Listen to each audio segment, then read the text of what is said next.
This episode of Stated Clearly was only possible with support from our viewers and from Brain Tools LLC, a company dedicated to developing and delivering to patients new treatments for Alzheimer's.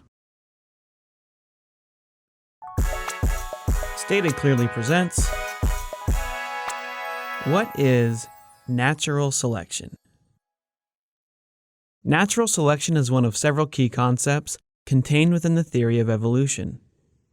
To understand exactly what natural selection is and why it's so important, let's first take a quick look at two other evolutionary concepts, descent with modification and the overarching idea of common descent. Descent with modification is the observable fact that when parents have children, those children often look and behave slightly different than their parents and slightly different than each other. They descend from their parents with modifications. The differences found in offspring are partially due to random genetic mutations. Common descent is the idea that all living things on Earth are related. They descended from a common ancestor. Through the gradual process of descent with modification over many, many generations, a single original species is thought to have given rise to all the life we see today. The common descent of all life on Earth is not a directly observable fact. We have no way of going back in time to watch it happen. Instead, common descent is a conclusion based on a massive collection of facts. Facts found independently in the study of fossils, genetics, comparative anatomy, mathematics, biochemistry, and species distribution. Because the evidence for common descent is so overwhelming, the concept has been around since ancient times. In the past, however, it was rejected by many philosophers and scientists for one main reason. You cannot get order and complexity from random chaos alone.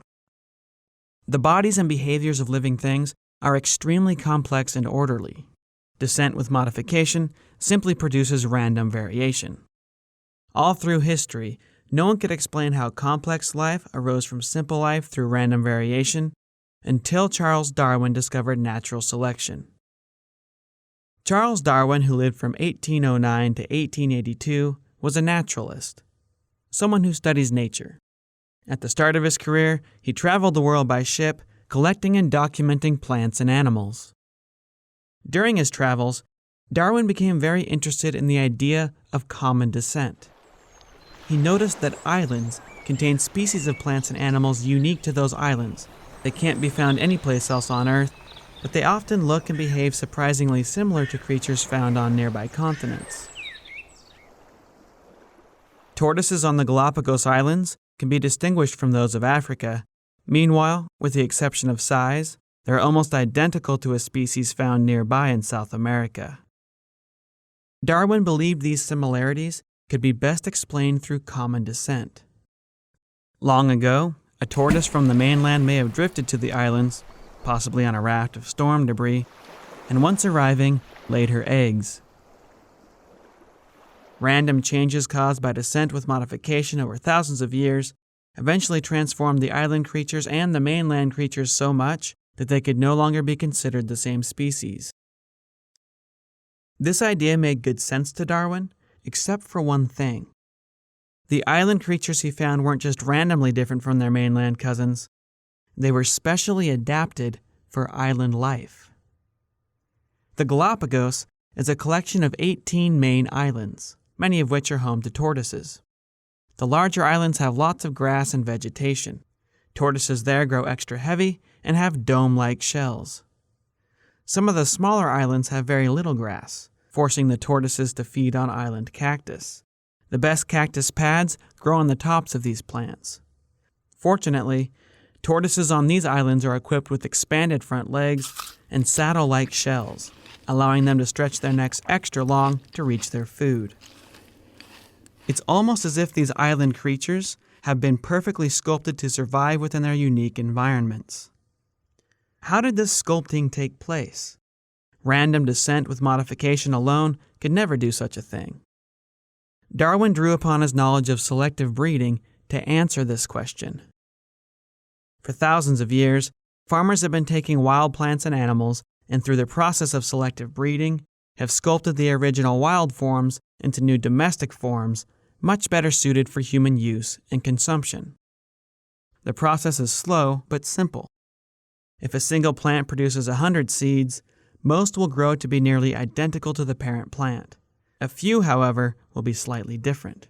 Some variations will be undesirable, smaller size, bitter taste, vulnerability to disease, and so on.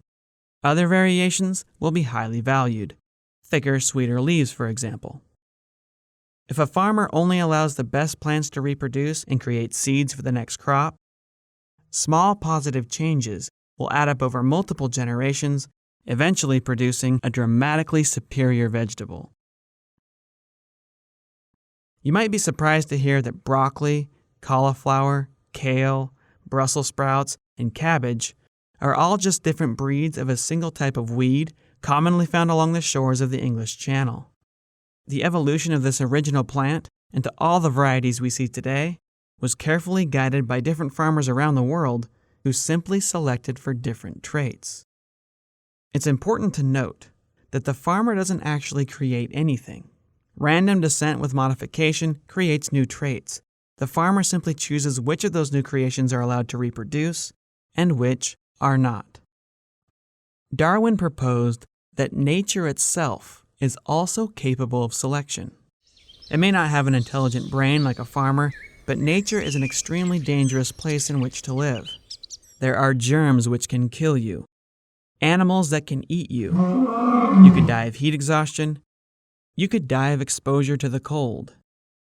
When parents produce a variety of offspring, nature, simply by being difficult to survive in, decides which of those variations get to live and reproduce, and which do not.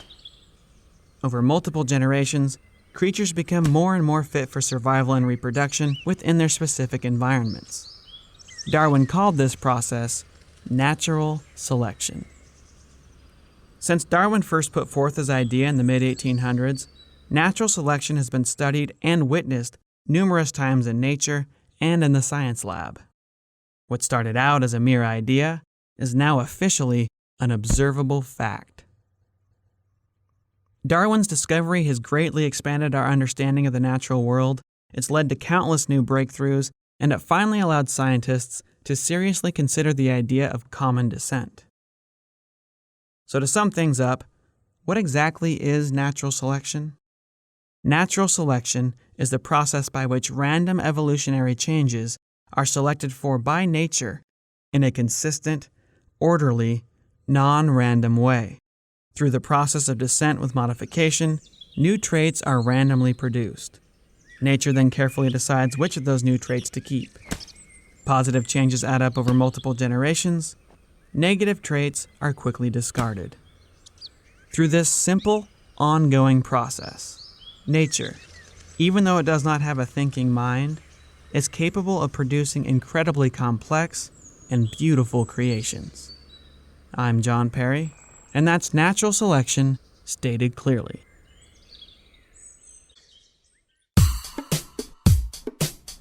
That's it for this episode. If you enjoyed it, subscribe to us on YouTube and follow us on our Facebook page. If needed, I can be directly contacted from my website at statedclearly.com. Make sure to visit brain-tools.com to check out our recent video on a promising new Alzheimer's treatment.